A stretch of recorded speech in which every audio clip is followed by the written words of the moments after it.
ఏదో మేము ఏదో ఒక ట్వీట్ పెట్టిన ఎలిగేషన్ మీద హుటాహుటిని మీరు అక్కడి నుంచి పోలీసులు వచ్చేసి ఇలా చేసి అలా చేసి ఇప్పుడు ఇంకోటి ఏంటంటే ఫస్ట్ ఆఫ్ ఆల్ నాకు పోలీసులు అరెస్ట్ చేయడానికి వచ్చారు లేదో కూడా నాకు సరిగ్గా తెలియదు. ఎందుకంటే they didn't say it in so many words. నేను మీడియాలో కూడా ఎక్కడ చూడలేదు ఆ విషయం. అంత మీడియా స్పెక్యులేషన్ తప్పిస్తే అది నేను చూడలేదు.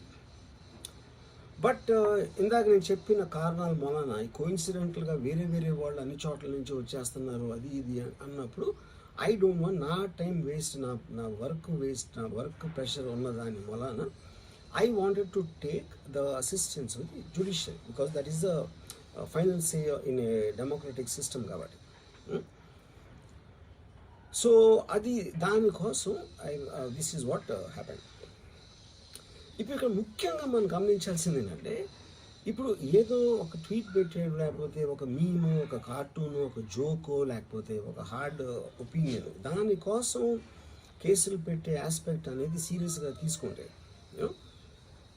100 కోట్ల ఇండియన్ జనాభాలో నాకు తెలిసి 50 lakhs మీద కేసులు పెట్టాలి. ఆ ప్రకారం అయితే మనం అందరూ చేసేది పొద్దున్న లెగిస్తే మనం ఒపీనియన్లు ఇస్తూ ఉంటాం సోషల్ మీడియాలో. అది ఏ ఫామ్లోనే అవ్వచ్చు, సెటైర్ అవ్వచ్చు, మీమ్ అవ్వచ్చు, ఏదో వేరే ఫుటేజ్ అవ్వచ్చు, లేకపోతే ఎవరినో కోట్ చేసి మనం కామెంట్ చేయొచ్చు. రకరకాలుగా మన అభిప్రాయాలను మనం సోషల్ మీడియాలో వేస్తూ ఉంటాం. అది కొంతమందికి నచ్చచ్చు, కొంతమంది నచ్చకపోవచ్చు. ఇప్పుడు చూస్తే చాలామంది కొన్నిటికి అఫెండ్ అవుతారు, కొన్నిటికి నశిస్తారు, కొంతమంది చప్పట్లు కొడతారు, కొంతమంది చీ కొడతారు. That is a process of the conversation which happens in the social media. అలాగే నా మీద కూడా చాలా చాలా నీచంగా కామెంట్ చేస్తారు, కానీ దాని గురించి నేను ఎప్పుడు అనలేదు. Because I know it is a part of the eco system of the social media. అది లేకపోతే సోషల్ మీడియాకి మీనింగ్ లేదు. ఫస్ట్ ఆఫ్ ఆల్ మీనింగ్ ఉండాలి అని మనం ఒకవేళ అనుకుంటే అప్పుడు దానికి పాలసీ చేయాలి.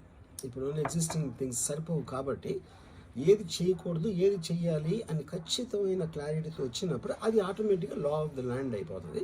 Then it becomes easy for every one.